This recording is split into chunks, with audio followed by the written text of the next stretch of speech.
Hello, my dear mechanical champions. How are you all? What's up? Can you guys hear me?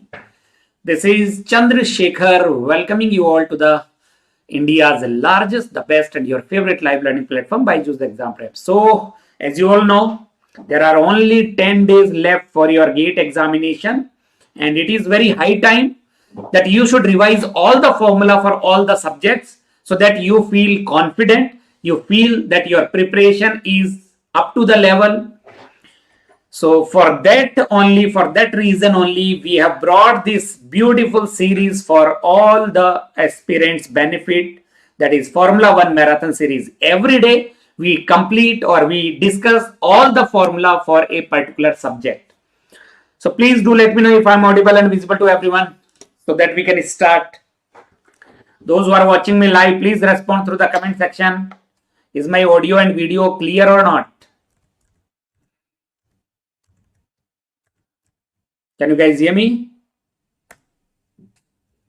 Yes. Drop me a yes in the comment section if you can hear me. Yes. Hi Sujis. Good evening. Welcome. Namaskar. Adab. Shubh Sandhya. Good evening. Sat Sri Akal. Assalamu alaikum. This is Chandrashekhar welcoming you all to the formula revision series for heat transfer. Alright. So we will be discussing the formula, all the formula, important formula for all the topics, which will be helping you to revise them in the short span. All right. Good evening, Malesh. Welcome. Good evening, guys. Good evening. Please do let me know if my audio and video are clear. This is my quick introduction for those who are here for the very first time. I am having more than 10 years of teaching experience, mechanical engineering graduate from IIT Delhi. Also cleared engineering services examination, worked in SAIL for a couple of years, and I am quite comfortable in the mentioned subjects of mechanical engineering. If you have not joined me on the Telegram, please do join me on the Telegram, that is Mechanical by Chandrashekhar. The link is also there mentioned over the screen. All right. So keep your notebook also. You should also write the formula before I show you the formula, before I write the formula, so that you will have your revision also, and you will understand which are the formula you are not able to recollect. So accordingly, you can revise, or you can put more efforts to those formula which you are not able to recollect, recall. So this is how it is going to be more beneficial. So let us start. This is the complete formula revision schedule for mechanical engineering. If you can take the screenshot, and the schedule is already shared on the Telegram group, BYJU'S Telegram group. If you are not aware about that, tomorrow fluid mechanics will be conducted, then strength of materials production, machine design, thermodynamics, vibration, etc. And other than this series, I hope you guys are already aware that there is a most expected, most predicted question series is also running parallelly on the BYJU'S YouTube channel starting from 21st of January. This is the schedule for predicted question series for mechanical engineering. You can take the screenshot for this as well. So today, theory of machine got conducted, then tomorrow is strength of materials, then 25th fluid mechanics. I will meet again for the heat transfer on 28th of January. All right. And one more important announcement, and then we will start. Please get yourself settled down fast. Sit back, relax, and enjoy the session. It is the formula revision. There will be no question practice at all. There will be no theory discussion at all. It will be completely focused into the revision of all the formula for heat transfer. And important announcement is, we are conducting the GATE exam analysis just after the GATE examination on 4th of February. You do join us live on the BYJU'S YouTube channel to check your score, to know your answers, and to know the difficulty level. Those who are going to appear next year as well, they can also join us to know the complete discussion, complete analysis of GATE examination. All right. So let us start with the first formula. Shall we start? So first of all, there are three modes of heat transfer. One is conduction. For conduction mode of heat transfer, what is the governing law? For conduction, what is the governing law? That is Fourier law. You are already aware about that Fourier law. according to Fourier law, Q conduction in x direction is equal to minus K into area normal to the x direction into dt by dx. That is the formula for conduction heat transfer rate, where Ax is the area normal to direction of conduction, and conduction is due to temperature gradient. Area normal to direction of conduction, very, very important. It is always the area which is perpendicular to the direction of conduction. If the conduction is in x direction, A will be the area perpendicular to x direction, normal. And dt by dx is called as temperature gradient in x direction. In x direction, temperature gradient. And K is known as thermal conductivity of the material. K is called as thermal conductivity of the material. What is the unit of thermal conductivity? Thermal conductivity of material. What is the unit of thermal conductivity? If you put all the parameters or unit of each and every parameter, this is Kelvin per unit watt. So the thermal conductivity is watt per meter Kelvin or watt per meter degrees Celsius. That is the conduction heat transfer rate. And as you should know that K is a function of temperature. The thermal conductivity of a material is a function of temperature. So if we show the thermal conductivity versus temperature for liquid and conductor or metal or metals, by increasing the temperature, thermal conductivity decreases, but for gases, insulator or non-metal,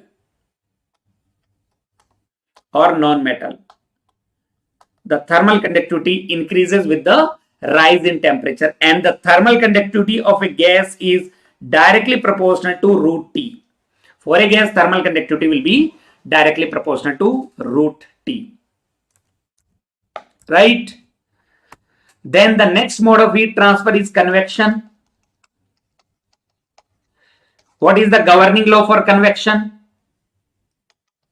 What is the governing law for convection? It is the Newton's law of cooling, isn't it? Newton's law of cooling. According to Newton's law of cooling, Q convection is equal to H into AS into delta T.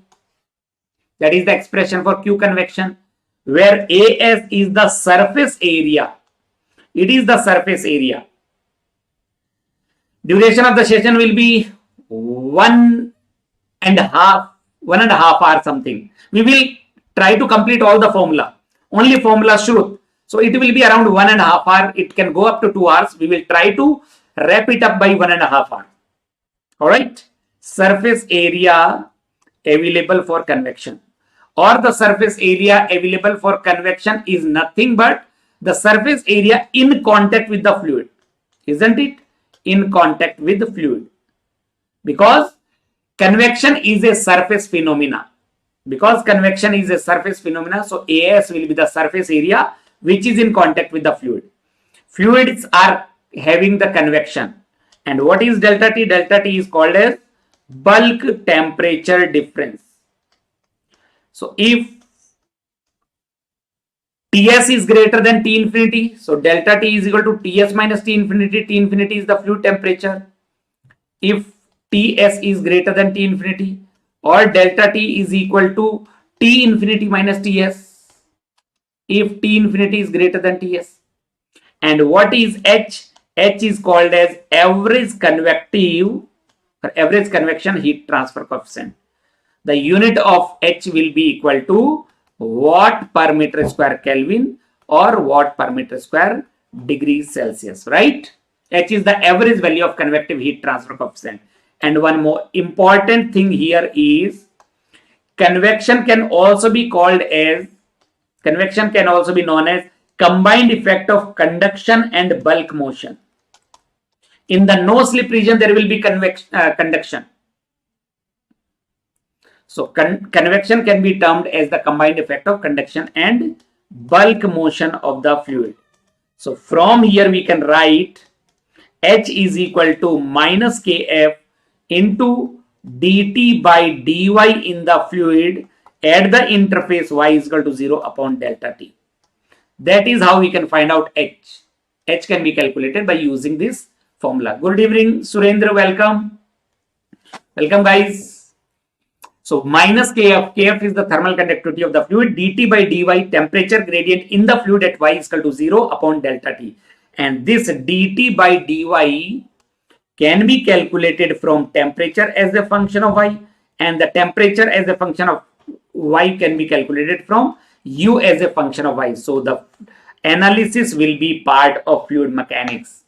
The analysis will go into the fluid mechanics. All right. Now the next mode of heat transfer is radiation. What is the governing law for radiation? Radiation is governed by Stefan-Boltzmann law.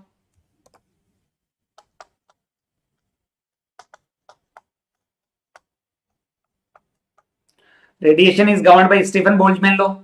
According to Stefan-Boltzmann law, heat transfer rate due to radiation for a black body is given by sigma into surface area of the black body into T to the power 4. T is always the absolute temperature.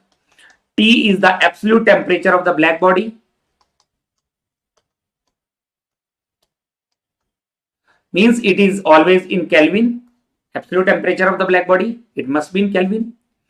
When the temperature is given in degrees Celsius, so temperature in Kelvin is equal to temperature in degrees Celsius plus 273. This is how we can convert the temperature in Kelvin. AS is the surface area available for radiation. Radiation is also a surface phenomena. It is the surface area available for radiation.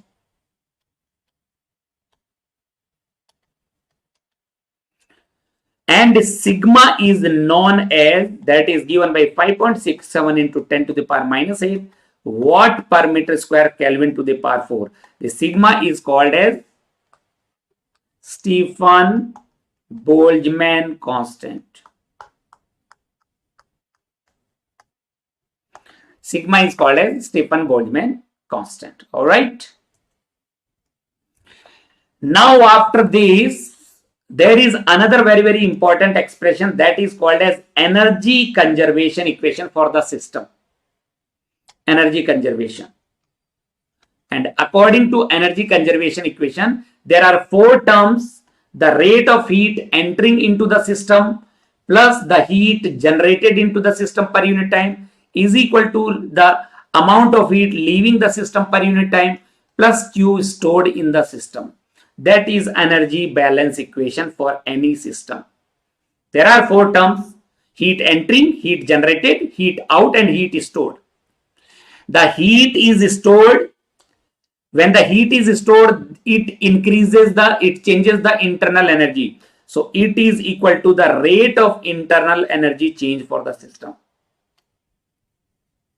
Rate of internal energy change for the system. So we can say that is given by Q stored is given by M into C into dt by d tau. M into C into dt by d tau. That is Q stored. Or we can say, so implies T is a function of time. The system is in unsteady state. The system will be in unsteady state. That is about the heat stored. Rate of internal energy change or unsteady state system, there will be heat storage. All are same. Heat leaving from the system can be due to convection, conduction, any mode. What is heat generated? Some other form of energy getting converted into heat energy. So Q generated is equal to Q dot into volume of the system, where Q dot is termed as, Q dot is called as rate of uniform heat generated per unit volume. The unit is watt per meter cube. So this is how energy conservation equation can be written. All right. Clear? What is heat generation? Where some other form of energy is getting converted into heat energy.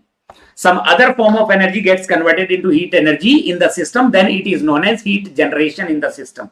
For an example, electrical energy getting converted into heat energy, that is called as Joule's heating. When the current is flowing in the system will get heated because of conversion of electrical energy into heat energy. That is I square into R. So for electrical energy, for electrical system, we can say Q generated is equal to I square into R. Joule's heating. That is Joule's heating. I is the current, R is the electrical resistance, right? So this is how we can write energy conservation equation. Now let us talk about conduction in plane wall. For a plane wall system, plane wall means the area is constant, and if the thermal conductivity is also constant, thermal conductivity is also taken as constant. So for plane wall, the temperature profile is given by T1 minus T upon T1 minus T2. What is the nature of the temperature profile for plane wall? What will be the nature of temperature profile for the plane wall? That is equal to X by L. The variation of the temperature with X is linear. It will be linear, right? And Q is given by K into A into delta T by L. That can be equated with delta T upon thermal resistance. So where thermal resistance is given by L by Ka. What is the unit of thermal resistance? And the thermal conductance is given by, or it can be written as 1 upon thermal conductance. What is the unit of thermal resistance? Kelvin per unit watt. The unit of thermal resistance Kelvin per unit watt or degree Celsius per unit watt. Delta T is the temperature difference, and similarly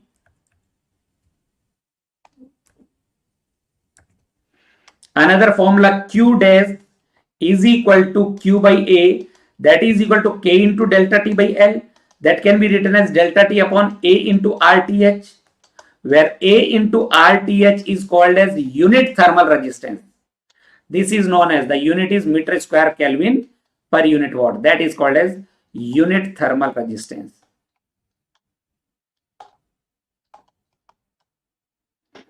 Right? It is not watt per Kelvin, Surendra. It is Kelvin per unit watt. यहाँ से देखिए ना, delta T unit Kelvin and divide by Q. RTH is equal to delta T by Q. Right? But all these formula will be valid. Important point is, all these formula which I have mentioned here are valid only if the system is one dimensional, valid for one dimensional steady state system, steady state without heat generation. The formula will be valid. Yes, it is heat flux. The third formula is for heat flux, that is watt per meter square. The rate of heat transfer per unit area is called as heat flux. So all the formula which I have mentioned here are valid only for one dimensional steady state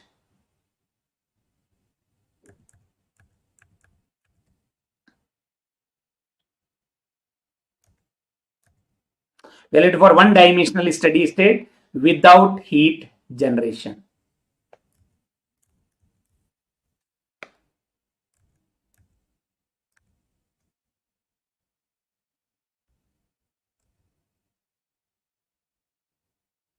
Is this clear?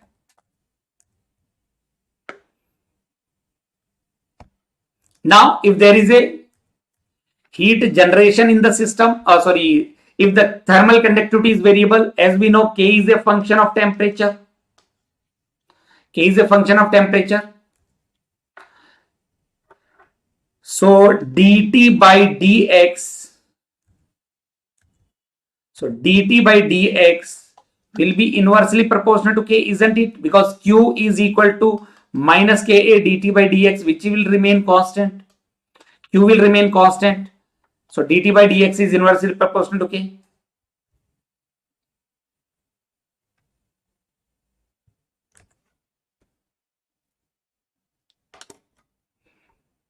Are you able to hear me? I hope you guys can hear me. So if thermal conductivity is variable, then we can draw the temperature profile to be like this. For K is equal to K naught 1 plus minus beta T. So for K naught 1 plus beta T, this is for average thermal conductivity. K is equal to constant, that is equal to K average, and for K is equal to K naught 1 plus beta T. K naught 1 plus beta T, this is the temperature profile, this is T1, this is T2. And for K naught 1 minus beta T, this will be the temperature profile for the plane wall. This is how. And for if K is equal to K naught 1 plus beta T, if you want to find out the average thermal conductivity, so K average is equal to K naught 1 plus minus beta into T average. And what is T average? Where T average is equal to T1 plus T2 by 2. That is how we can find out the average value of thermal conductivity. That is how we can find out, we can write the average value of thermal conductivity. Now the next important thing is heat generation. Plane wall with heat generation. When there is a heat generation,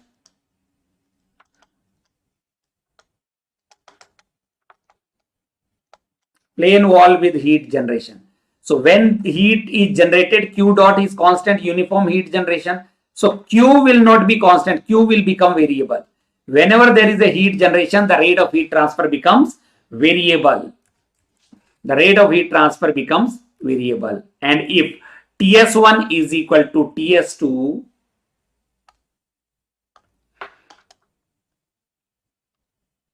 for TS1 is equal to TS2 is equal to TS.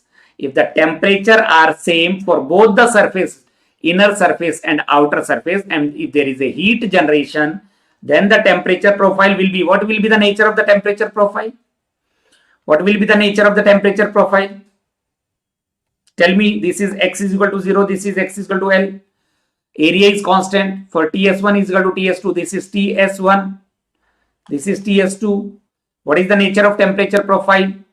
Whenever there is a heat generation in the plane wall, the temperature profile will be parabola and the temperature is maximum at the center at x is equal to L by 2. It is parabolic. So T is given by Ts plus Q dot x by 2K into L minus x. That is the formula for temperature profile. Q dot is the rate of heat generation per unit volume. It will be parabolic. The temperature profile will be parabolic. And the heat transfer rate will be linear. Heat transfer rate will be linear. Q is a function of x will be linear. At x is equal to L by 2, that is the center, T is maximum and dt by dx will be 0. If dt by dx will be 0, so Q will be equal to 0. So T maximum can be calculated from Ts plus Q dot by 8K into L square. That is the formula for maximum temperature, which is at the center. So the direction of heat transfer will be towards left hand side in the first part, towards right hand side in the second part, because the heat transfer always takes place in the direction of decreasing temperature of the system. And if TS1 is not equal to TS2, for TS1 is not equal to TS2, then we can write T maximum to be, if we write TS1 plus Q dot by 8K into twice of L1 square, or we can write TS2 plus Q dot by 8K into twice of L2 square. From here we can find out the maximum temperature. This is the formula for maximum temperature. And if we draw the temperature profile, look, if TS1 is less than TS2, if TS1 is less than TS2, then the temperature profile will be like this. It will be a parabola. Here the temperature will be maximum. This is, we can call this to be L1. We can call this to be L2. So L is equal to L1 plus L2. Or if TS2 is greater than TS1, if TS2 is less than TS1, or TS1 is greater than TS2,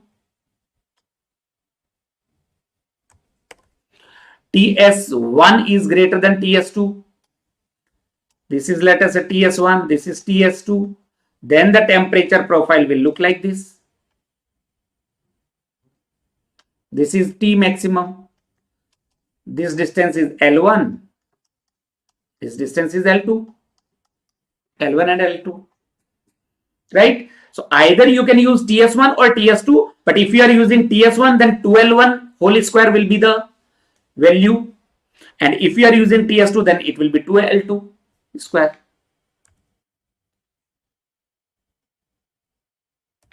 I hope this is clear. Now, the plane wall, this is all about the plane wall. These are some of the formula which you must remember for the plane wall. Now, the cylindrical system.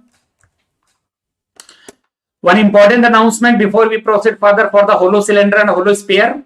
There are three types of system we analyze: plane wall, hollow cylinder, hollow sphere. Plane wall, I have discussed about the three situations. Plane wall with constant thermal conductivity, no heat generation. Then plane wall with variable thermal conductivity, and the third one is the plane wall with uniform heat generation. So tomorrow at 7:30 p.m. Joshi sir will be taking one beautiful special session for securing all India rank under 100 in GATE 2024 examination. It is for GATE 2024, is it? I think it is for 23. I don't know. Please do join this session. You will get some ideas, some things which are important for clearing your GATE examination. All right.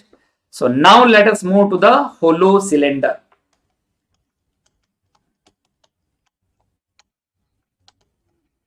In case of hollow cylinder, area which is given by 2 pi r into L, which is not constant.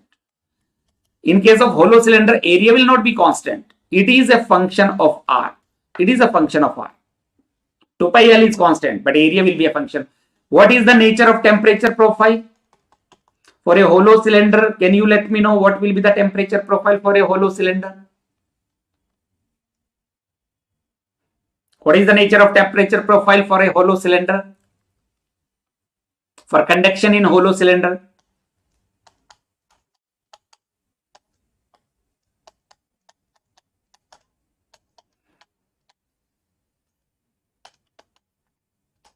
ना ऐसा कि क्या बोल रहे हैं आप? It will be logarithmic. The temperature profile will be logarithmic. The expression will be this. This will be the expression. Then Q is equal to, what is Q? Q is equal to 2 pi KL delta T upon ln of R2 by R1, which can be equated with delta T upon thermal resistance. So the thermal resistance for conduction in case of hollow cylinder is given by ln of R2 by R1 upon 2 pi KL. It will be logarithmic, yes. So this is the formula, and then we define mean area. Do you know the formula for mean area? After this we define the mean area. AM is given by A2 minus A1 upon ln of A2 by A1. That is called as logarithmic mean area for a hollow cylinder to develop the equivalent plane wall. So these formula are again valid. These formula are valid for one-dimensional steady state conduction without heat generation. Conduction without heat generation. Without heat generation, and the thermal conductivity is also taken as constant in the system. I hope this formula you are clear with.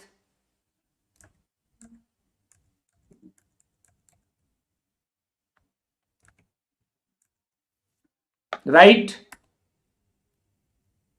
Then let us talk about the hollow sphere.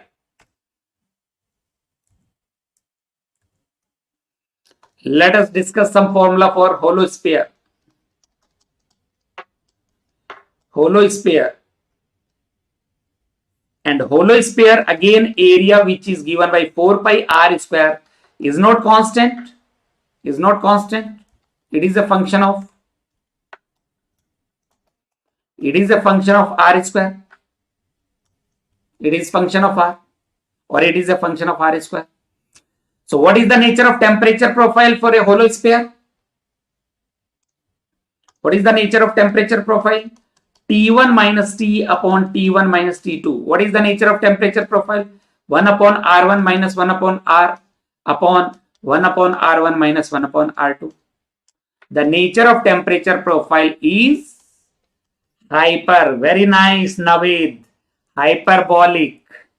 The nature of temperature profile is hyperbolic, and the expression is given by this. And Q is equal to 4 pi K R1 R2 delta T upon R2 minus R1. That is the formula for Q, that can be equated with delta T upon thermal resistance for conduction. In case of hollow sphere, then it is given by thermal resistance is given by R2 minus R1 upon 4 pi K R1 R2. That is the formula for thermal resistance. And the next formula is the mean area. Do you know how to find out the mean area for a hollow sphere?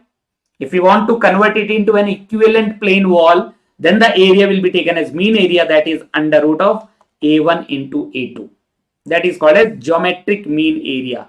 Again, this formula will be valid for the system one-dimensional steady state conduction without heat generation, and the thermal conductivity is also constant. These are the formula which you should know. Then we can talk about the formula for uniform heat generation in case of cylindrical and spherical system. Do you remember the formula? Give me thumbs up. How many of you remember the formula for heat generation in cylinder and sphere? Good evening, Rishikesh. Welcome. The next is the formula for heat generation. Uniform heat generation. What is the meaning of uniform heat generation? Uniform heat generation means Q dot, rate of heat generation per unit volume, is constant. The rate of heat generation per unit volume is constant. It means the heat is generated uniformly throughout the system.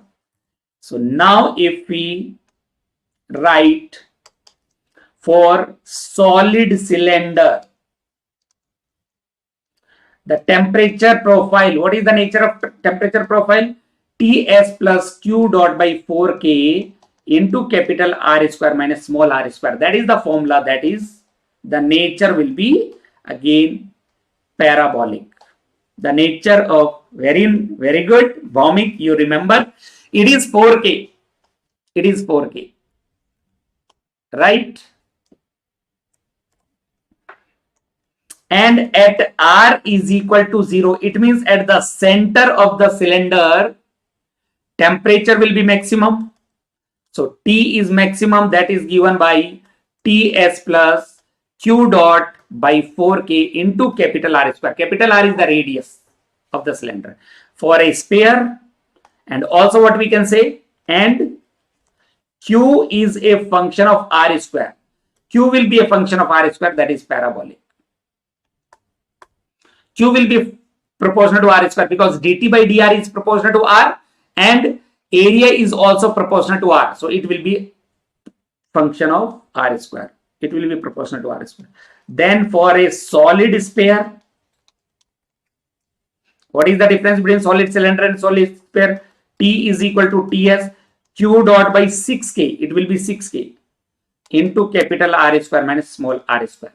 And at R is equal to 0, that means the center temperature is maximum. So T maximum is equal to Ts plus Q dot by 6K into R square.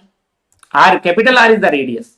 6K into R square. And Q will be proportional to R cube, cubic.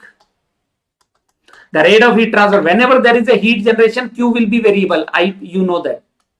Whenever there is a heat generation in the system, the rate of heat transfer becomes variable. The rate of heat transfer becomes variable.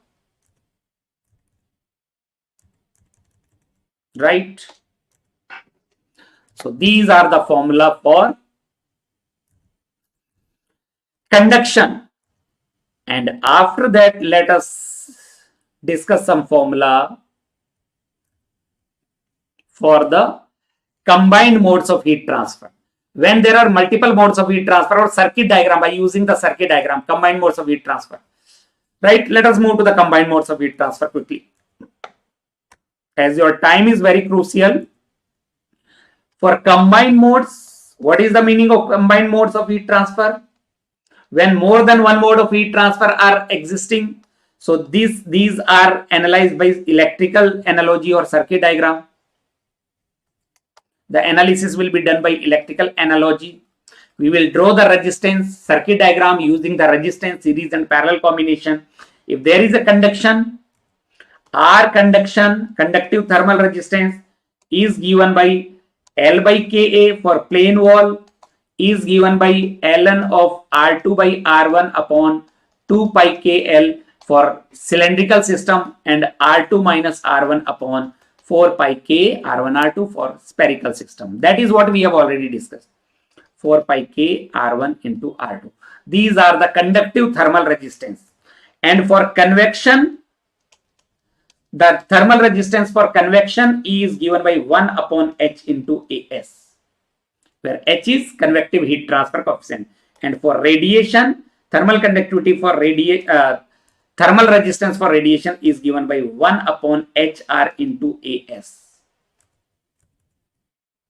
1 upon HR into AS. What is HR here? Here H is the convection heat transfer coefficient. The unit is watt per meter square Kelvin. And HR is called as radiation heat transfer coefficient. We define the radiation thermal resistance similar to the convective thermal resistance. Radiation heat transfer coefficient. Again, the unit will be watt per meter square Kelvin. Right? Now, based on these, the resistances can be in series, the resistances can be in parallel. For series combination of resistances, if the resistances are in series, if the thermal resistances are taken in series, then Q will remain constant. Q1 is equal to Q2 is equal to constant.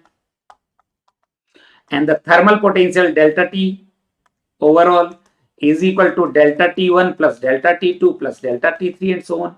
So the equivalent thermal resistance is R1 plus R2 plus R3 and so on. And delta T1 by delta T2 can be written as R1 by R2.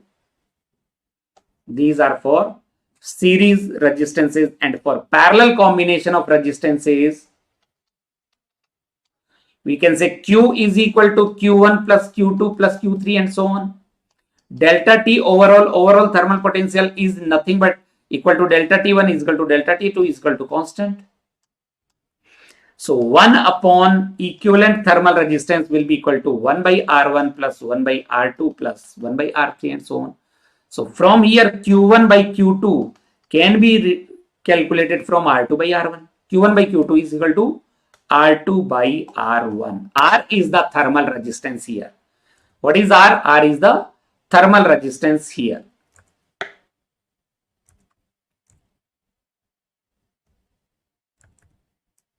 Getting it? I hope this is clear. Any doubt? If anybody is having anything to ask, you can just let me know through the comment section. Now we will move to the more complicated expression, that is composite plane wall with convective environment, let us say. Composite plane wall. What is the meaning of composite plane wall? Where two or more materials are used with convective environment, convection on both sides.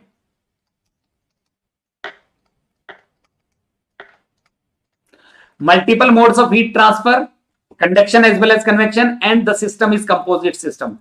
For composite system involving combined modes of heat transfer, we can say Q is equal to U into A into delta T over all is equal to delta T over all upon equivalent thermal resistance.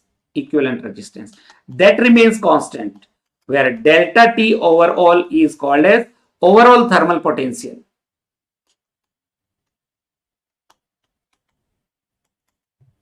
And from here we can say U into A into R equivalent will be equal to 1.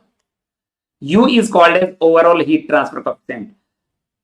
U is equal to 1 upon A into R equivalent. So U is called as overall heat transfer coefficient. Ajay Krishna, मैंने उस पे लिखा था, earlier it was supposed to be at 10:30 only, but we have shifted it to, because 11:15 Dheeraj sir will be having another session, so it was getting clashed, so that is why we kept it at 9. Okay. So U is the overall heat transfer coefficient, that is 1 upon A into R equivalent, where and R equivalent will be given by 1 upon A into 1 upon HI, inner convective heat transfer coefficient, plus Lj by Kj, J is equal to 1 to N, plus 1 upon H naught. This is how we can write.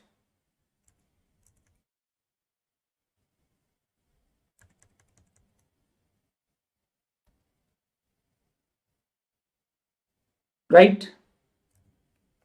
Delta T overall is overall thermal potential, that is Ti minus T naught. So this is R equivalent. We can find out U. We can find out U from here. That is for composite plane wall with convective environment. Similarly, we can write the expression for composite cylinder with convective environment. Similarly, we can write the formula for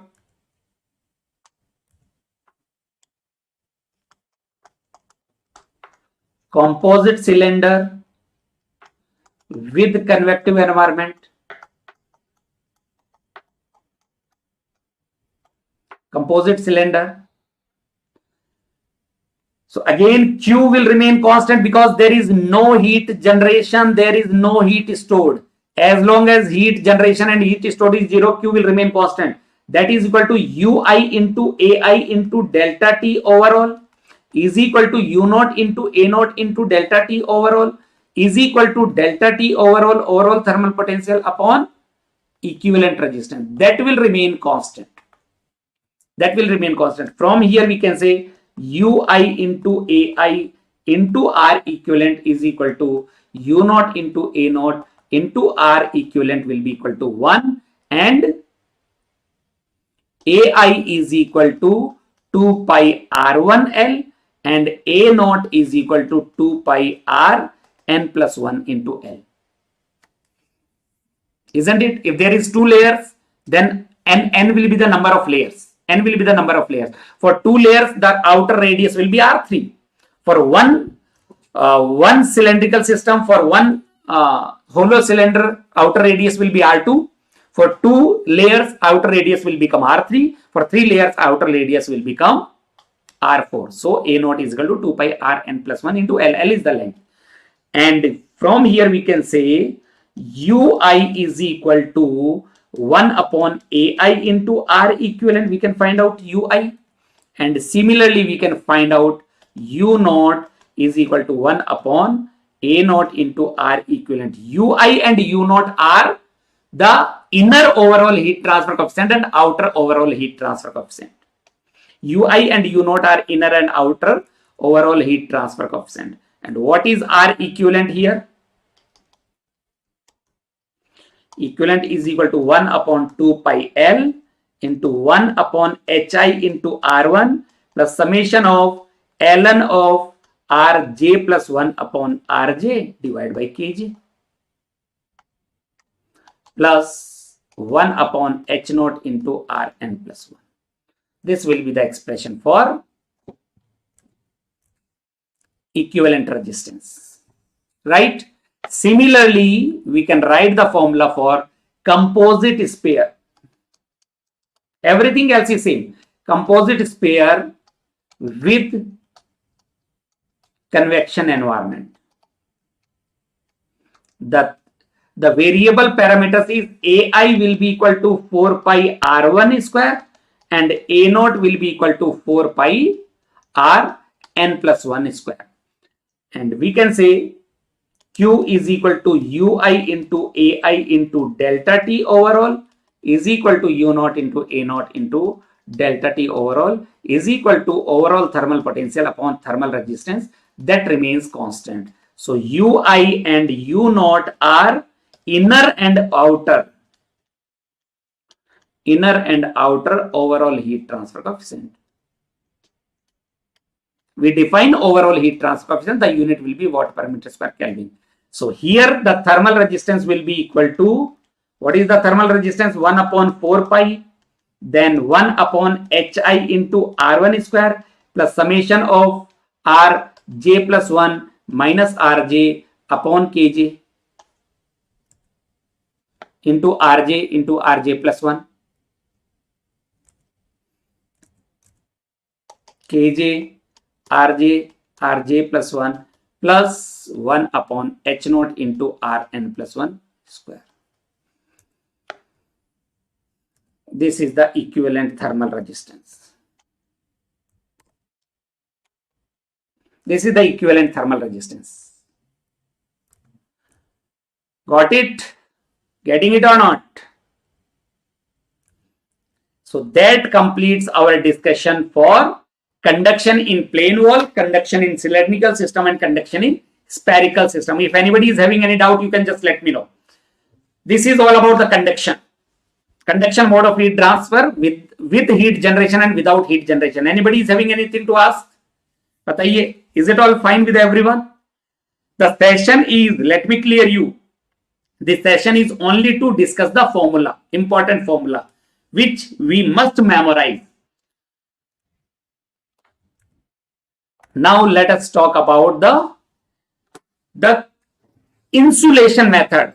There are two methods for increasing the rate of heat transfer. One is the insulation method. The another method is by using the fin. So we will talk about these two methods for increasing the rate of heat transfer in a system. The insulation method can only be increasing the heat transfer rate in radial system. It cannot increase the rate of heat transfer in case of radial system. In plane wall system. In case of plane wall, the insulation method will not improve the rate of heat transfer, but in radial system, it increases the rate of heat transfer. And the fin theory can be applicable to any type of system, whether it is radial or plane wall system. And then we will be talking about the unsteady state conduction. That will complete our 60% of our syllabus. Once the conduction is over, complete conduction, then it covers the 60% of the syllabus. So you can see there is an important information here in this slide.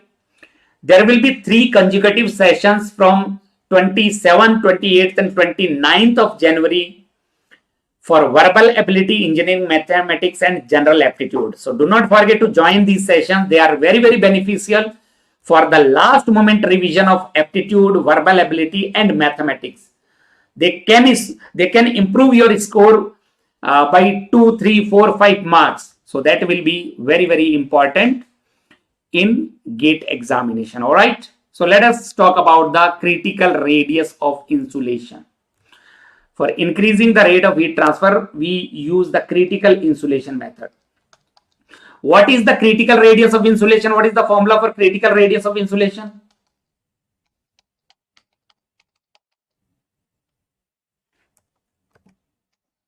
What is the formula for critical radius of insulation? Can anybody let me know?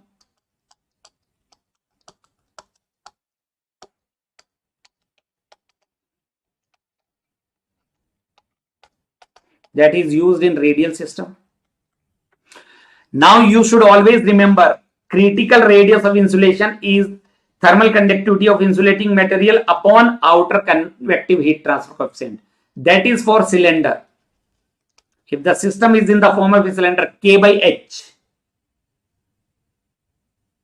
IES का तो after gate examination है Rishikesh.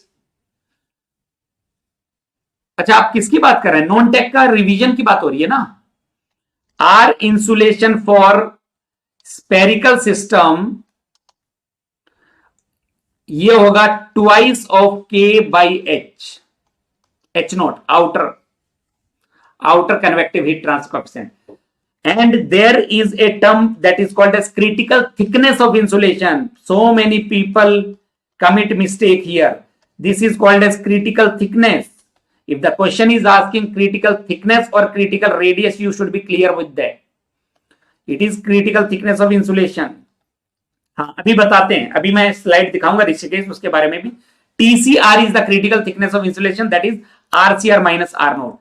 Now, if R naught is less than RCR, अगर R naught की value RCR से कम है, जैसे मान लीजिए ये है RCR,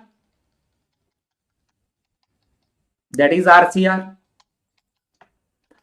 At RCR, the heat transfer will be maximum and then it will decrease. If R naught is less than RCR, if R naught is less than RCR, then by insulation, with insulation, heat transfer rate increases first. If R naught is less than, R naught is the outer radius of the system, radial system, then with insulation, Q increases first, becomes maximum,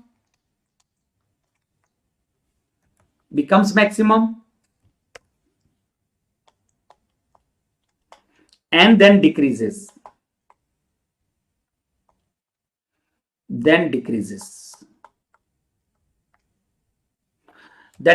with the further increase in insulation. With increasing insulation.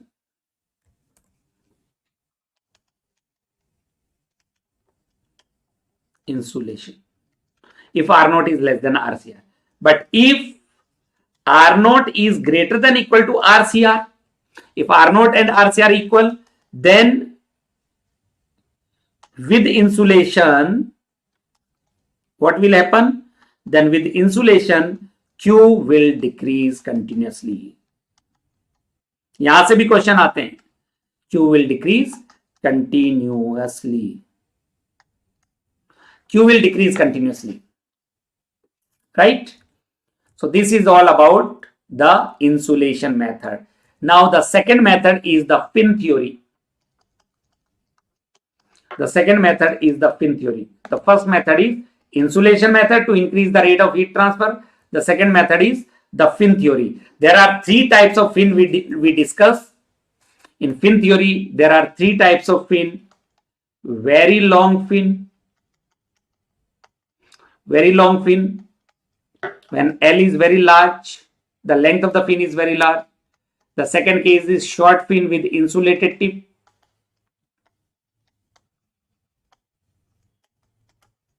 And the third case is short fin with free tip. Insulated tip. So first of all, let us talk about very long fin. What is the nature of temperature profile if the length of the fin is very large? What is the nature of temperature profile? Theta upon theta s. That is T minus T infinity upon Ts minus T infinity. What is the nature of temperature profile? E to the power minus mx. That is exponential. The temperature profile is exponential. Yes. The temperature profile will be exponential, where m is equal to under root of Hp by K into cross-sectional area. This is called as fin constant. fin constant or fin coefficient. This is known as fin constant or coefficient. The unit is meter inverse. That is called as fin constant or fin coefficient. The unit is meter inverse. And we can write Q fin. Q fin is equal to Ka m into theta s, or we can write it as under root of Hp K into A into theta s. So from here we can say Q fin is directly proportional to root K. Q fin will be proportional to root K, isn't it? Ka m theta s. Put the value of m under root of Hp by K. P is the perimeter. P is the perimeter. AC is the cross-sectional area. Area of the fin. This is how we can find out Q, heat transfer rate. Then we define the fin efficiency.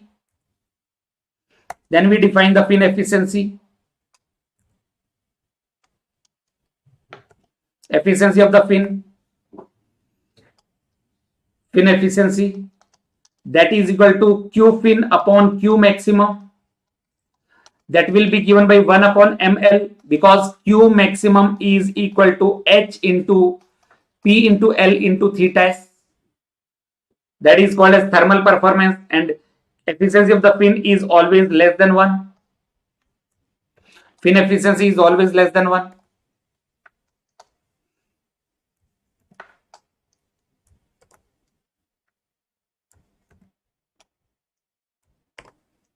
One upon ml, which is less than 1. Maximum is 1. Then fin effectiveness. Effectiveness of the fin, that is Q fin divided by Q without fin. That is equal to, what is the formula? Km by H. It can be less than equal to greater than 1. And what is Q without fin? Q without fin is equal to A into AC into theta s. So that will be given by Km by H. This is called as fin effectiveness.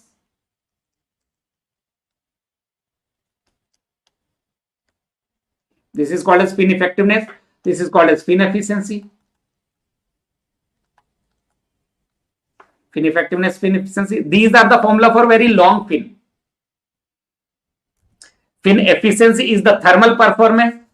Fin efficiency is defined for thermal performance. And fin effectiveness is defined for economic performance.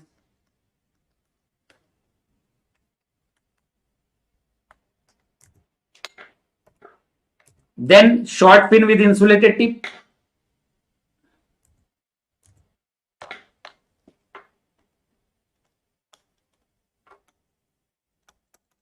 What is the nature of temperature profile? Short fin with insulated tip. So theta upon theta s, which is T minus T infinity upon Ts. Ts is the surface temperature minus T infinity is equal to cos of hyperbolic m L minus x upon cos hyperbolic ml. That is hyperbolic. The nature of temperature profile will be hyperbolic, and at x is equal to L, at the tip theta will be minimum. So Q will be 0, or d theta by dx will be 0, or we can say Q will be 0. Q at tip will be equal to 0. So theta minimum can be calculated, theta minimum upon theta s. That is equal to 1 upon cos of hyperbolic ml.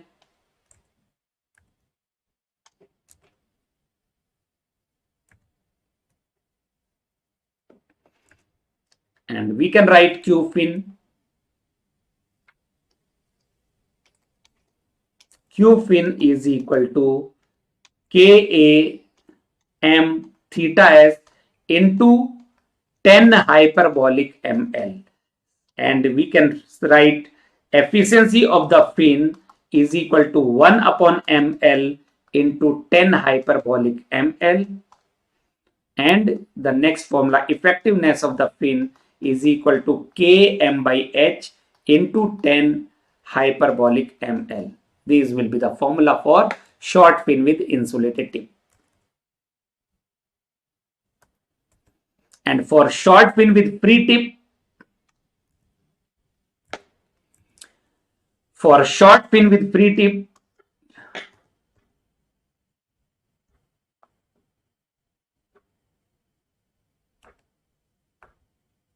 let me write B here. This is B, this is formula 1, this is formula 2, this is formula 3. And the short pin with free tip is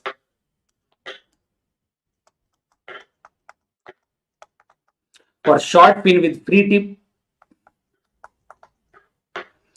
then L is replaced by LC, that is equal to L plus AC by perimeter, that is called as character length. L will be replaced by LC, that is called as character length in our previous formula. Put L by LC in previous formula.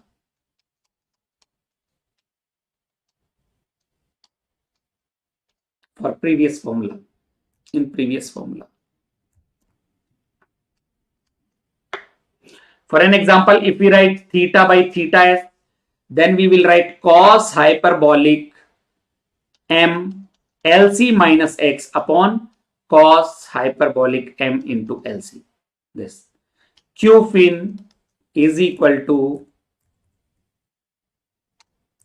Q fin will be equal to KAM theta s into 10 hyperbolic m LC. This is how the formula will be replaced for short fin with free tip. These are the formula for short fin with all the previous formula. In all the previous formula, we can replace L by LC. So that completes our fin theory. The next is unsteady state conduction.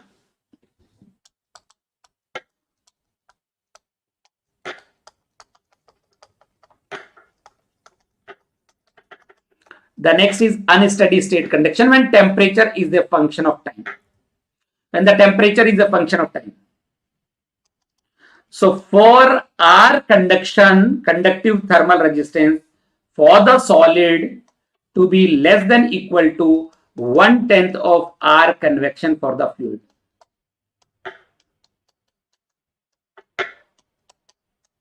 Or we can say for Biot number less than 0.1, it is called as lump system analysis. The analysis is known as lump system analysis. We call it as when the conductive resistance is less than 1/10 of convective resistance.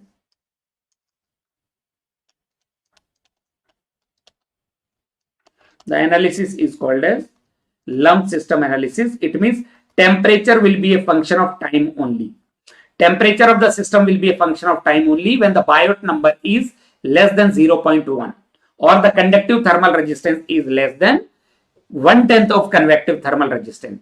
So the formula can be written as, the first formula can be written as theta upon theta I is equal to T minus T infinity upon Ti minus T infinity is equal to e to the power minus AS upon rho CV into tau. That is e to the power minus B into tau. Or we can write e to the power minus tau upon tau star, or we can write e to the power minus Biot number into Fourier number. That is exponential. The temperature profile is exponential. Ti is the initial temperature of the system, and T is the temperature at any time. AS is the surface area, and V is the volume of the system. H is convective heat transfer coefficient, tau is the time, T is the temperature, T infinity is the fluid temperature. T infinity is the fluid temperature in which the system is kept.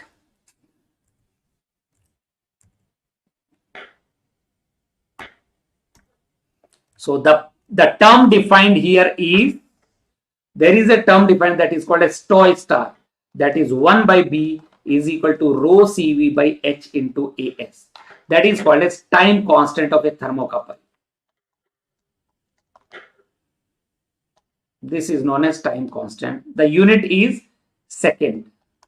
And what is B? B is equal to HA by rho CV. The unit is second inverse. That is called as thermal response of the system. Time constant is inversely proportional to thermal response. So there are dimensionless numbers defined. One is called as Biot number. The ratio of conduction thermal resistance for the solid to the convective resistance for the fluid is called as Biot number. That is H into LB by K. HLC by K, where K of solid, where LC is equal to volume per unit surface area. That is called as characteristic length. Volume per unit surface area. Volume per unit surface area is LC. That is known as characteristic length. And the next dimensionless number is called as Fourier number. What is Fourier number? Fourier number is the ratio of conductive resistance to the, or Q conduction upon Q stored. The ratio of conductive heat transfer rate to the rate of thermal energy stored in the system. So it is given by alpha tau by LC square. LC is the characteristic length, which is volume per unit area. Alpha tau by LC square, where alpha is equal to K by rho C. K of solid. K by rho C. Alpha is called as thermal diffusivity of the system. That is the property. Alpha is the thermal diffusivity. Do you know the unit of alpha? What is the unit of alpha? What is the unit of alpha?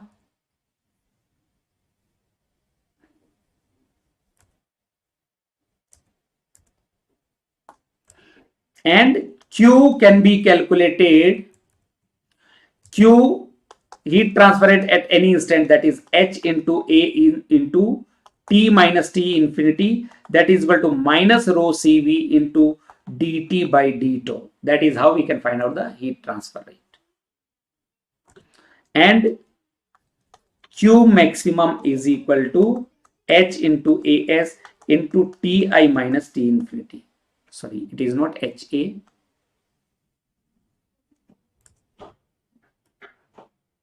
It is MC into Ti minus T infinities. It is not small q.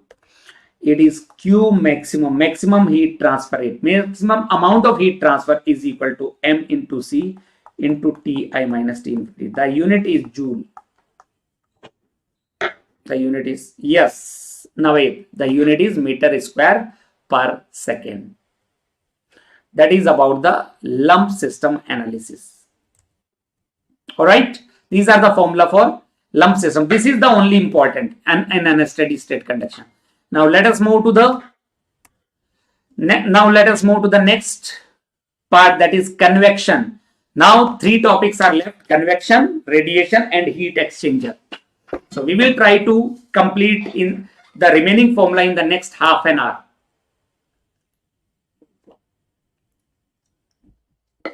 Yes, Rishikesh, this is the information for non-tech marathon for ESE prelims starting from 13th of Feb.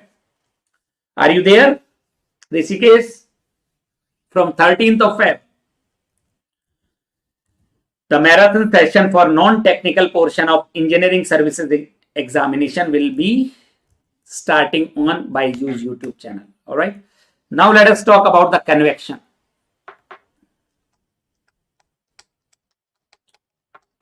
There are two types of convection.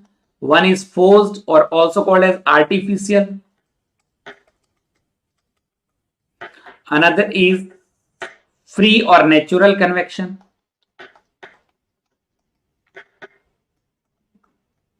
Forced or artificial convection, free or natural convection. Now in case of forced convection, the fluid is forced to flow. The fluid is forced to flow. So there are pressure gradient and inertia force. So in case of force convection, Nusselt number is a function of Reynolds number multiplied by a function of Prandtl number. Nu is called as the Nusselt number. Nu is the Nusselt number. So Nusselt number is given by the ratio of conductive thermal resistance in the fluid to the convective thermal resistance in the fluid. The ratio of conductive to convective thermal resistance, that is HL by Kf, thermal conductivity of the fluid. That is the difference between Biot number and Nusselt number.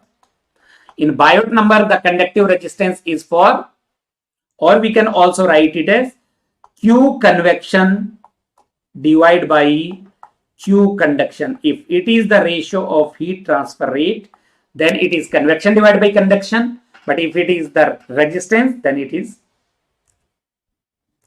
And what is the Prandtl number? This is the Nusselt number. And PR is kinematic viscosity by alpha, mu into Cp by Kf. That is called as Prandtl number. Prandtl number, where mu is the dynamic viscosity of the fluid.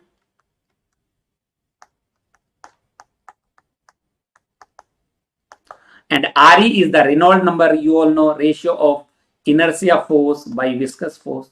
That is called as the Reynolds number. So this is about the force convection. Now force convection can be divided into two parts. One is external force convection.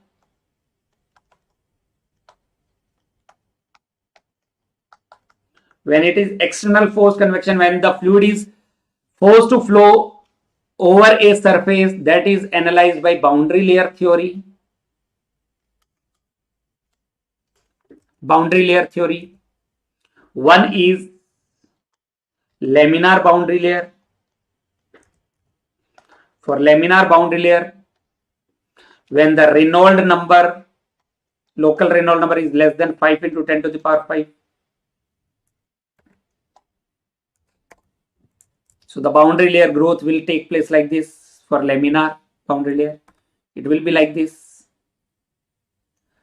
And in turbulent, it will be a single curve. Here it will be two curves. In laminar region, this is laminar, this is turbulent. This is the transition. So this is how the growth of boundary layer will take place. For Prandtl number, for laminar boundary layer, if Prandtl number is less than 1,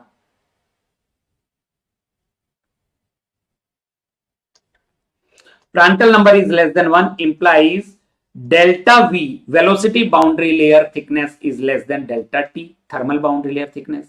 If Prandtl number is equal to 1, then delta V is equal to delta T. If Prandtl number is greater than 1, then delta V is greater than delta T. Very, very important. We need to find out the Prandtl number, and based on Prandtl number, we can say if it is less than 1, then delta V. Delta V is the velocity boundary layer thickness in laminar region. Velocity boundary layer thickness, or we can call it as hydrodynamic boundary layer thickness. Delta T is called as thermal boundary layer thickness. Delta T is the thermal boundary layer thickness. Further, we develop the formula. Delta V, velocity boundary layer thickness, is 5x upon under root of Rex. So delta V is directly proportional to root x. Velocity boundary layer thickness is directly proportional to root x. First formula for laminar boundary layer. The second formula we can write delta V by delta T is equal to Prandtl number to the power 1 by 3. Delta V by delta T is equal to Prandtl number to the power 1 by 3. The third formula, local friction coefficient, that is tau naught upon rho u infinity square by 2, is equal to 0.664 upon under root of Rex. So we can say Cfx is proportional to x to the power minus 1 by 2. That is called as local friction coefficient.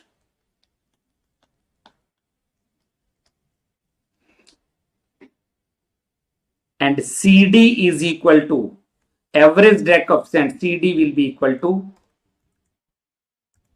from here we can write CD is equal to twice of CF at X is equal to L.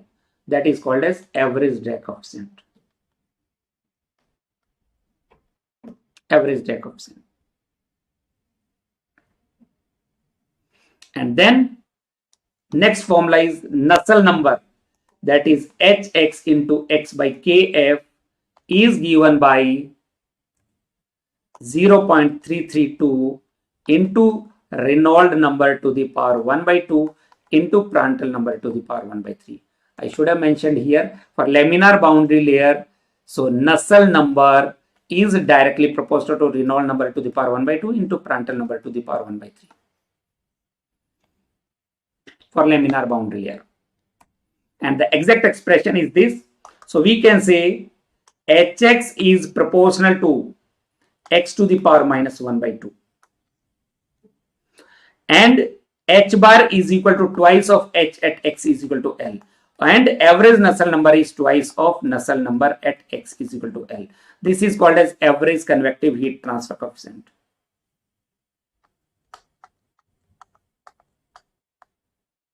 Average convective heat transfer coefficient. These are the formula you should have known.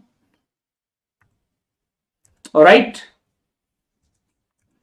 Now let us move to the turbulent boundary layer. Are these formula clear or not? बताइए इनमें laminar boundary layer, these formula you should memorize, you should remember. Anybody is having any doubt, anything to know, you just let me know.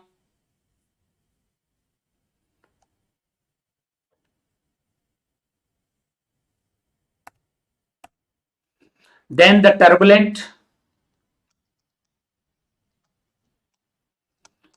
boundary layer, when the Reynolds number is greater than 5 into 10 to the power 5, then we can say Nusselt number is proportional to Reynolds number to the power 4 by 5 into Prandtl number to the power 1 by 3. That will be the expression. So the first formula is delta V is equal to delta T, that is 0.376 x upon under root of Rex to the power 1 by 5.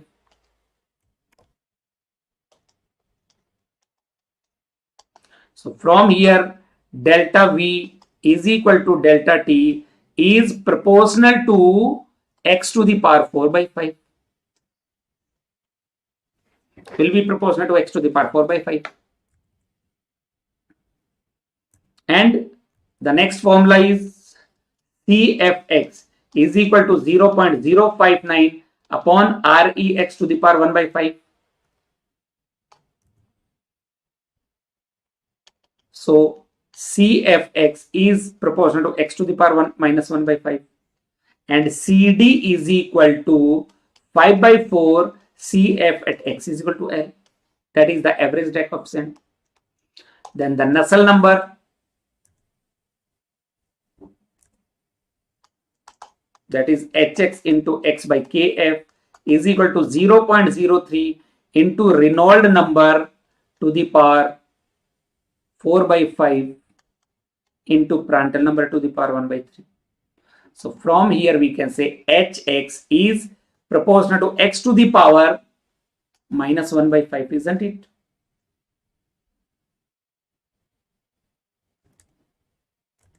And the average convective heat transfer coefficient is 5 by 4 into Hx at x is equal to L. Average value of Nusselt number is 5 by 4 into Nusselt number at x is equal to L. These are for turbulent boundary layer.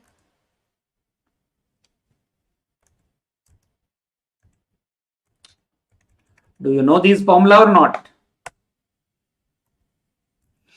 That is for external force convection. Now let us talk about the internal force convection.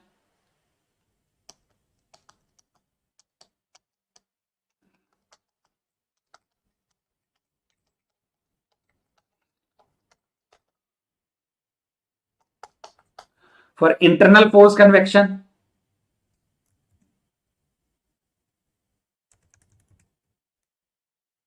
flow in pipe or duct, Flow in pipe or flow in a duct. So Reynolds number is given by rho into average velocity into dH by mu, where dH is called as hydraulic diameter 4A by P. That is called as hydraulic diameter. Non-circular pipe can be replaced by a circular pipe by using the hydraulic diameter. Hydraulic diameter. And average velocity can be defined as 2 by r square integration of 0 to r u, which is a function of r, into r dr. And the average temperature or bulk mean temperature 2 upon v average r square integration of 0 to r u, which is a function of r, t as a function of r, into r dr.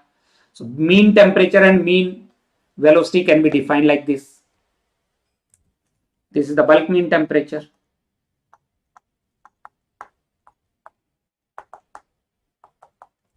That is the bulk mean temperature. Then we also define the energy equation. Now look, energy equation, how to write the energy equation. If this is a pipe, this is section 1, this is section 2. So we can say Q is equal to H into A, or H into pi dl into TS average minus TB average is equal to M mass of the fluid into C for the fluid into TB2 minus TB1. So TB average will be equal to TB1 plus TB2 by 2. That is the energy conservation equation. The heat transfer rate, the rate of heat transfer is equal to increase in internal energy. The heat transfer rate will be equal to increase in its internal energy, right? Now for laminar boundary layer or laminar flow, when the flow is laminar, when the Reynolds number is less than 2000, then we can say Nusselt number is equal to H into D by Kf is equal to, it will be 4.36 for Q dash to be constant for constant wall heat flux, and it will be 3.66 for surface temperature to be constant. The value will be constant. The value of constant will be 4.36 for constant heat flux condition, and the value will be 3.66 for constant surface temperature. And for turbulent, let me write for turbulent. From here we can say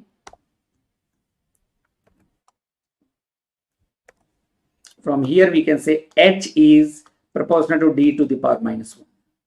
H will be proportional to D to the power minus 1. And for turbulent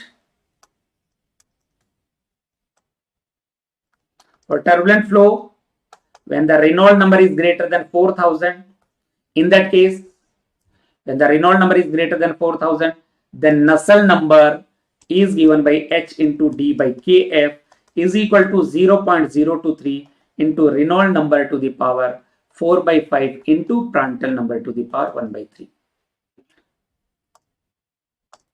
For turbulent flow, Nusselt number is directly proportional to Reynolds number to the power 4 by 5 into Prandtl number to the power 1 by 3. And for laminar flow, Nusselt number is constant. Nusselt number is constant.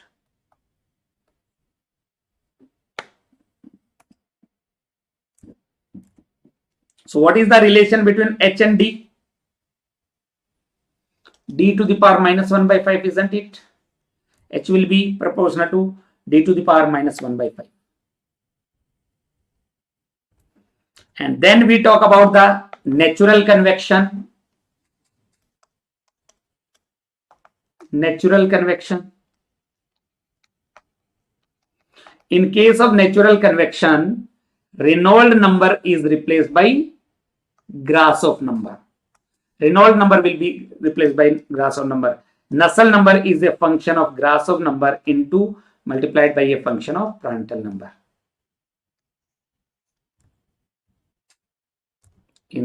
that is due to density gradient.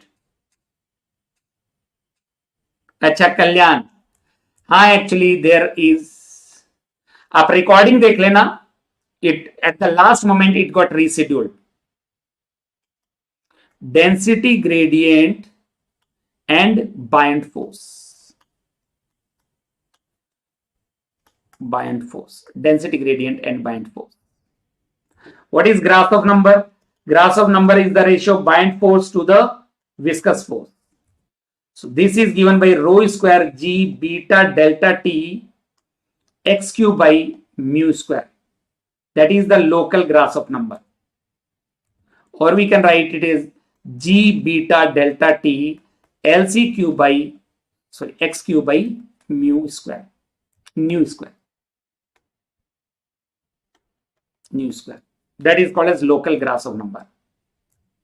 That is called as local Grashof number.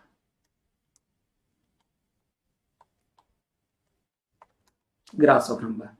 And beta is called as, that is equal to 1 upon film temperature, where film temperature is equal to Ts plus T infinity by 2 for ideal gas. That is called as coefficient of thermal expansion. Beta is called as coefficient of thermal expansion or volumetric expansivity.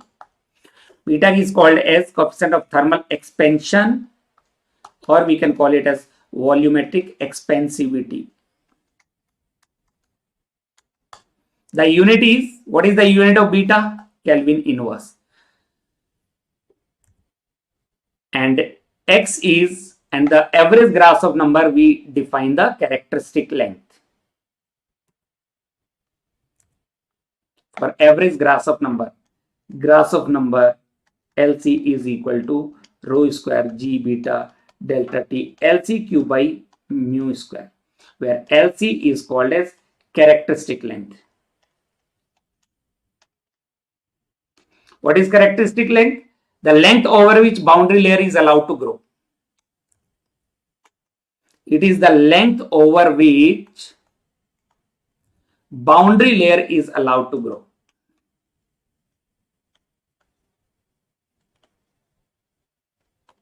Or thermal boundary layer is allowed to grow.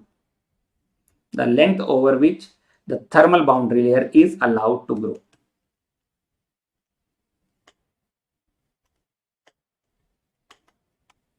Allowed to grow. That is called as characteristic length. Now, important portion is for laminar boundary layer. For laminar boundary layer, when the Grashof number is less than 10 to the power 9, so Nusselt number is proportional to Grashof number multiplied by Prandtl number to the power 1 by 4. And Grashof number into Prandtl number is called as Rayleigh number. Rayleigh number. And for turbulent boundary layer, क्या होगा formula?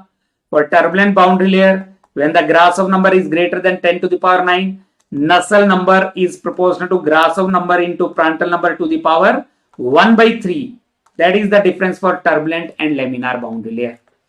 That is for natural convection. These are the formula for natural convection. That completes our discussion for convection. These are some of the important formula, or most of the formula I have already discussed. These are the formula for convection. Next is heat exchanger.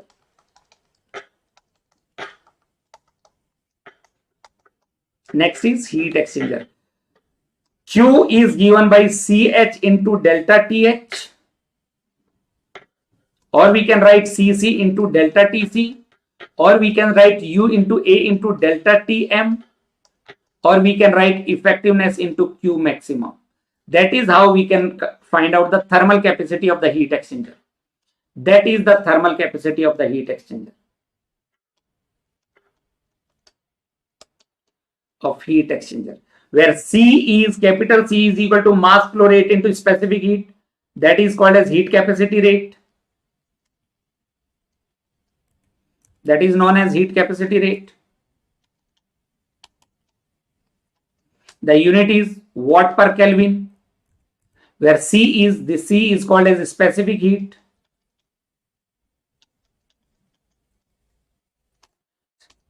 That is joule per kg Kelvin. And what is delta TH? Here delta TH is equal to TH1 minus TH2, and delta TC is equal to TC2 minus TC1. U is the overall heat transfer coefficient. Q maximum, epsilon is effectiveness. Q maximum is equal to C minimum into TH1 minus TC1. 1 for inlet, 2 for outlet. Inlet temperature is 1, outlet temperature will be 2. And where C minimum is minimum among CH and CC. And what is delta Tm? What is delta Tm in this expression? Epsilon is effectiveness. What is delta Tm? Delta Tm, which is delta Ti minus delta Tf upon natural log of delta Ti by delta Tf. That is called as logarithmic mean temperature difference. This is LMTD. That is called as logarithmic mean temperature difference, or we can call it as LMTD. For parallel flow heat exchanger, ये formula याद होने चाहिए. If it is parallel flow heat exchanger, this is how the temperature curve is. This is TH1, TH2, TC1, TC2. That is parallel flow. This is delta Ti और ये है delta Tf. So for parallel flow, delta Tm for parallel flow heat exchanger, we can write delta Ti is TH1 minus TC1 minus TH2 minus TC2 upon natural log of TH1 minus TC1 divided by TH2 minus TC2. For counter flow heat exchanger, this is TH1, TH2, here TC1, here TC2. ये है delta Ti, ये है delta Tf. So delta Tm for counter flow heat exchanger is equal to TH1 minus TC2 minus TH2 minus TC1 upon natural log of TH1 minus TC2 upon TH2 minus TC1. That is for counter flow heat exchanger and parallel flow heat exchanger. And for a counter flow heat exchanger,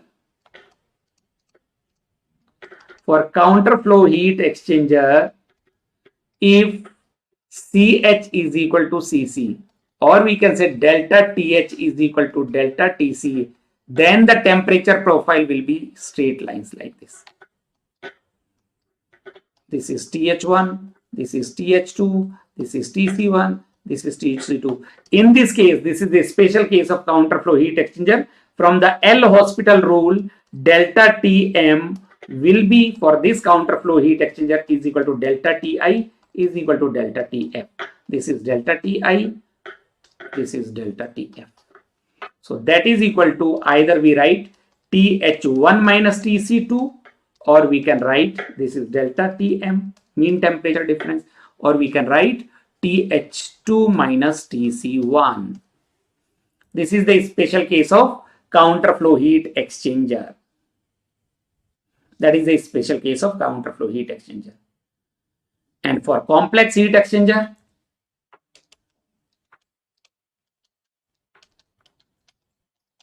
there is a parameter defined that is called as LMTD correction factor. So delta Tm for a complex heat exchanger. What is a complex heat exchanger? It can be multi-pass or cross flow heat exchanger. So it is given by F into delta Tm, mean temperature difference, for counter flow heat exchanger, where F is called as which is less than 1, that is called as LMTD correction factor. F is called as LMTD correction factor.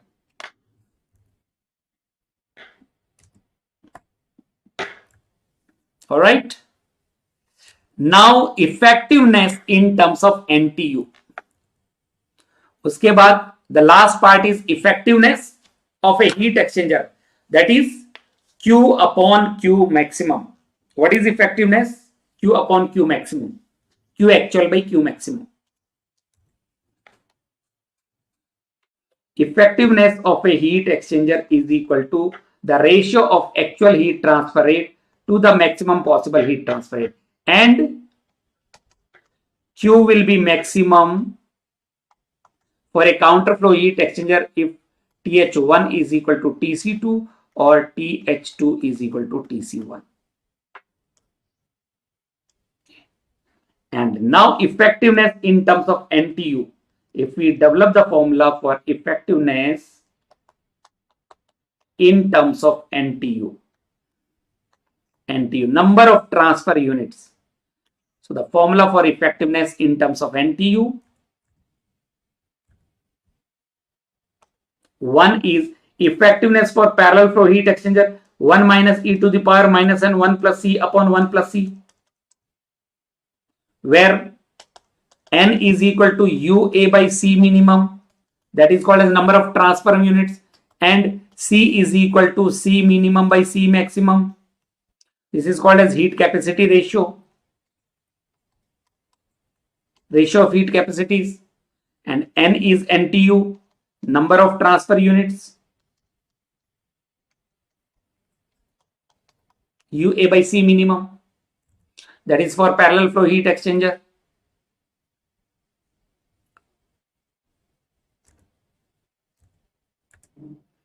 And effectiveness for counterflow heat exchanger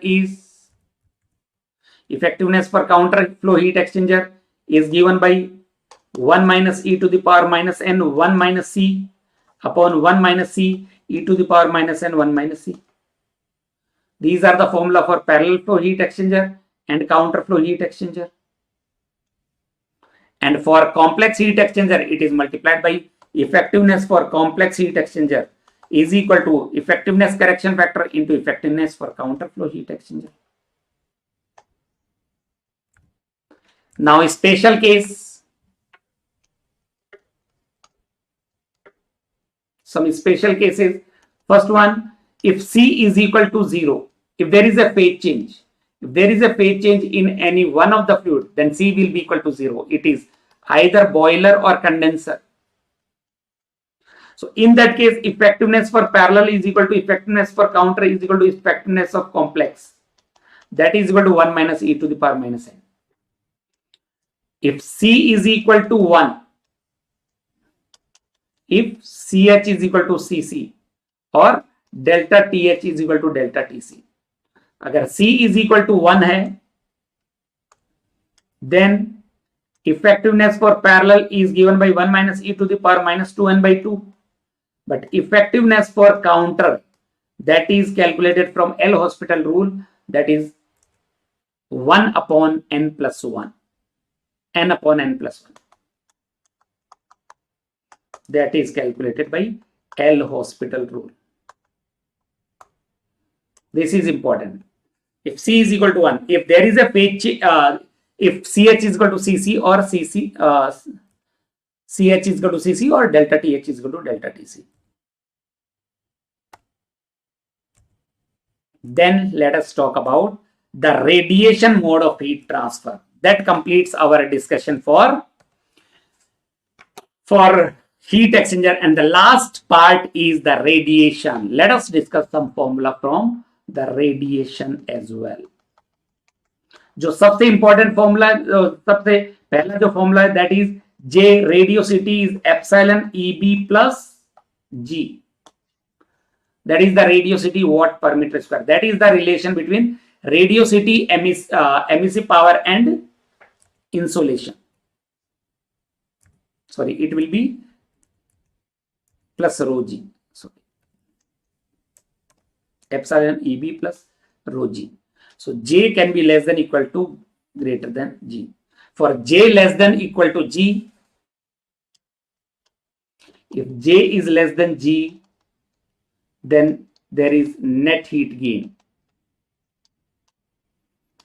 The body will have a heat gain, that is Q by A gain is equal to G minus J.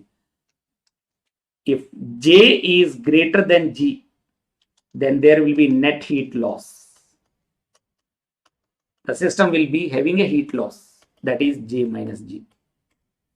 And if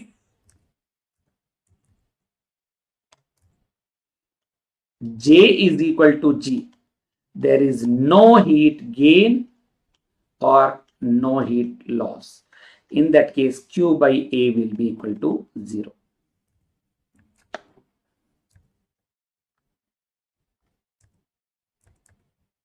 Q by A will be equal to 0. So there is a surface, opaque surface. The incident radiation is G. The reflected radiation is rho into G, and then emitted radiation is epsilon EB. So this combined together is called as radiosity. This is called as radiosity G. And the next is from energy conservation equation. Alpha plus rho plus tau is equal to 1 for any surface emitting any type of radiation. The sum of these radiation properties will be equal to 1. Alpha plus rho plus tau is equal to 1. That is from the energy conservation equation. And the shape factor F1 to 2 is equal to Q1 to 2 upon Q1. That is called as radiation shape factor. From the reciprocity theorem, this radiation shape factor can be written as A1 F1 to 2 is equal to A2 F2 to 1. A2 F2 to 1. F1 to 2 is not equal to F2 to 1. From enclosure theorem, F11 plus F12 plus F13 is equal to 1. Enclosure theorem. And the self shape factor F11 is equal to 0 for a flat surface or a convex surface. Self shape factor F11 is not 0 for a concave surface. The surface is concave, the self shape factor is not 0. That is the shape factor. F is called as shape factor. Radiation shape factor I have already mentioned.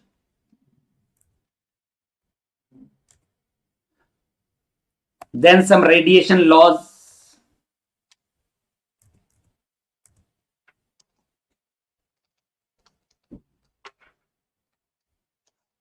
One is Planck distribution law. It is about E lambda B, monochromatic emissive power of the black body. Then Stephen Boltzmann law, that is about EB, total emissive power of the black body, that can be obtained from E lambda B into D lambda integration, that is area under spectral distribution curve for emission.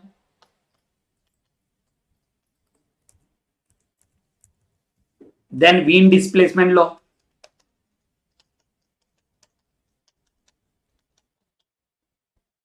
According to Wien displacement law, lambda maximum into temperature is equal to constant. That is called as Wien displacement law. Then Kirchhoff's law of radiation.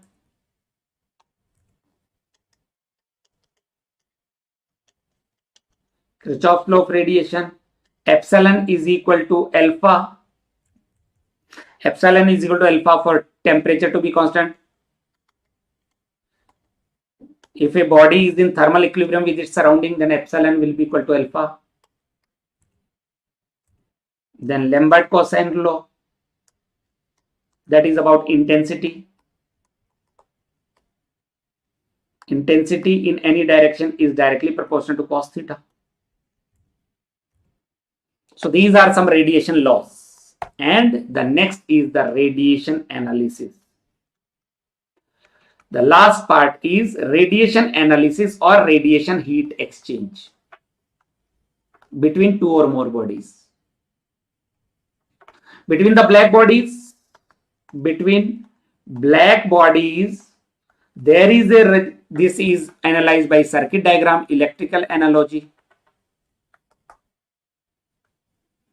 So for black body, radiation for the black body, there is a term defined that is called as space resistance, that is equal to 1 upon A1 F1 to 2. That is called as space resistance between two bodies. RS, or we can call it as R1 to 2. That is 1 upon A1 F1 to 2, or we can write it as 1 upon A2 F2 to 1. That is the space resistance between 1 and 2.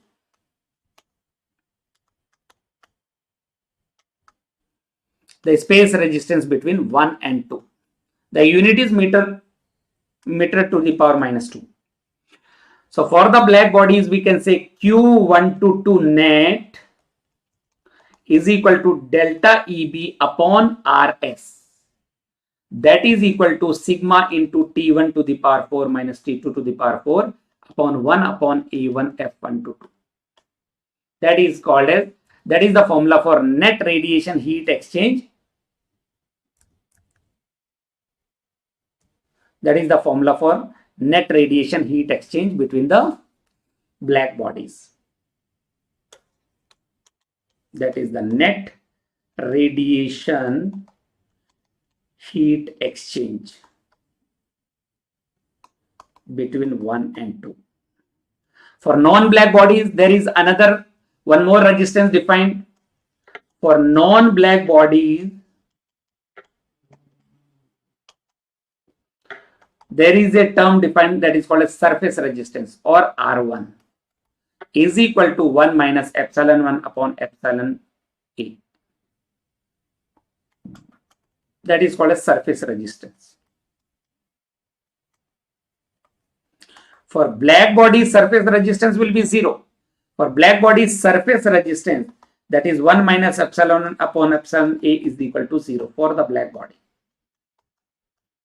For the black body, surface resistance will be 0, but here there will be surface resistance. So we can say Q1 to 2 net is equal to delta EB upon the surface resistance for body 1, space resistance between 1 and 2, plus the surface resistance for body 2. That is sigma into T1 to the power 4 minus T2 to the power 4 is the numerator. 1 minus epsilon 1 upon epsilon 1 A1 plus 1 upon A1 F1 to 2 plus 1 minus epsilon 2 upon epsilon 2 A2. This is the formula. Or we can write it as sigma into A1 into T1 to the power 4 minus T2 to the power 4 upon 1 minus epsilon 1 upon epsilon 1 plus 1 upon F1 to 2 plus A1 by A2 into 1 minus epsilon 2 upon epsilon 2. That is Q1 to 2 net.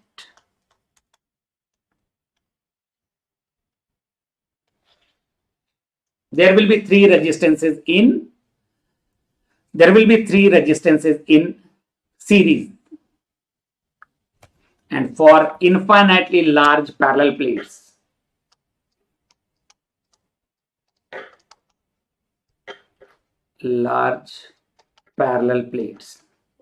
so it can be treated as two surface enclosure.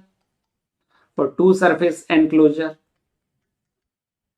A1 will be equal to A2 is equal to A, and F11 is equal to 0 is equal to F2 to 2, or we can say F1 to 2 is equal to F2 to 1 is equal to 1. If we put the values in the previous equation,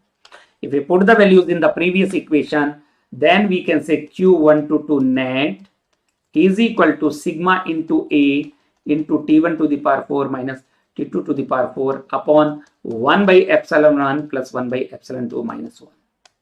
Or we can say Q dash is equal to Q by A. That is the flux, radiation heat flux. The unit is watt per meter square. Similarly, for long hollow cylinder or long concentric cylinders,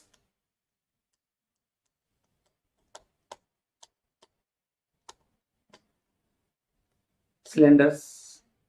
A1 is equal to 2 pi R1L, A2 is equal to 2 pi R2L, and F11 or F122 is equal to 1 because F11 is equal to 0. Inner cylinder will have 0 because inner cylinder is convex surface. So the shape factor for inner cylinder will be 0. So Q122 net can be written as sigma into 2 pi R1L into T1 to the power 4 minus T2 to the power 4 divide by 1 upon epsilon 1 plus R1 by R2 1 minus epsilon 2 upon epsilon 2. That is the expression. And similarly for hollow sphere or concentric sphere,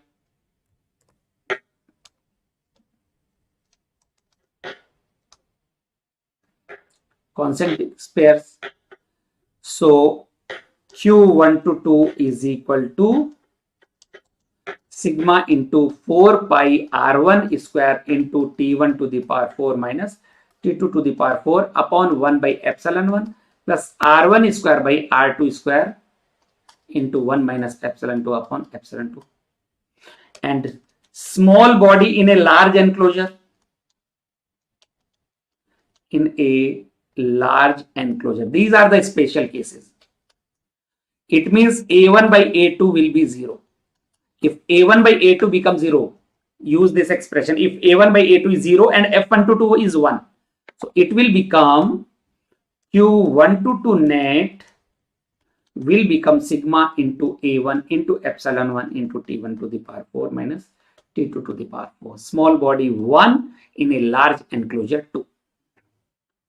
So these are the expression, and if we equate these expressions with, so the general expression is Q122 net is equal to sigma into A1 into Fg into T1 to the power 4 minus T2 to the power 4. This expression, if we equate these expression, then Fg is called as Gray shape factor. This is known as Gray shape factor, Fg. Or it is called as equivalent emissivity.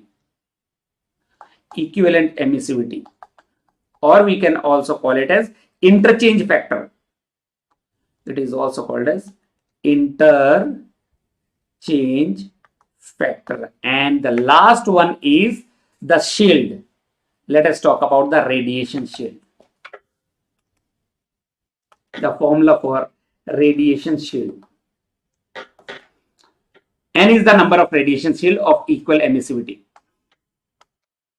Emissivity is equal to, let us say, epsilon 3.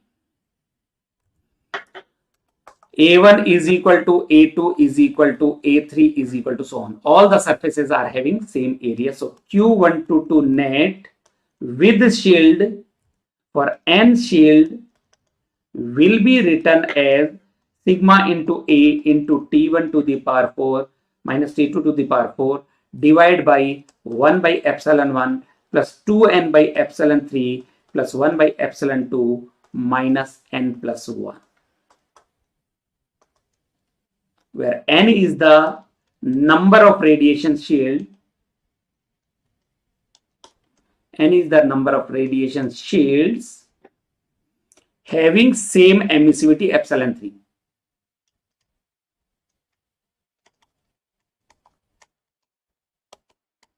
Epsilon 3. Epsilon 3 is the number of radiation shields. N is the number of radiation shields having same emissivity epsilon 3. And for epsilon 1 is equal to epsilon 2 is equal to epsilon 3 is constant. For all the surfaces are having same emissivity epsilon, then we can say Q for N shield is equal to 1 upon N plus 1 into Q without shield. Or we can say Q N shield divided by Q no shield, Q without shield is equal to 1 upon N plus 1. This is the relation. So that completes our formula list. 2 घंटे लग गए हमें. So that covers all the formula list. I hope you are able to revise those formula. किसी को कोई confusion, कोई doubt है तो do let me know. Otherwise, go through these formula again and again to make yourself comfortable. All these formula I have discussed. So I will see you in another such session. Till then, enjoy. Take care. Have a good day. Have a good night and see you in the next session. So take care, guys, and keep preparing, keep revising the concept and do well in your upcoming examination. Thank you very much for joining in. Take care, stay safe. See you in the next class. Thanks a lot, guys. Thank you very much. I will share the PDF of this session to my Telegram group. I'm going to share the PDF also to my Telegram group. FM का जोशित sir लेंगे. Tomorrow FM will be there and Joshit sir from civil engineering branch, he will be taking the session. All right. हाँ, formula मैंने list दिखाई थी ना, ठीक है. So thank you guys. See you. Take care. Good night. Stay safe, stay motivated, and all the very best for your upcoming examination.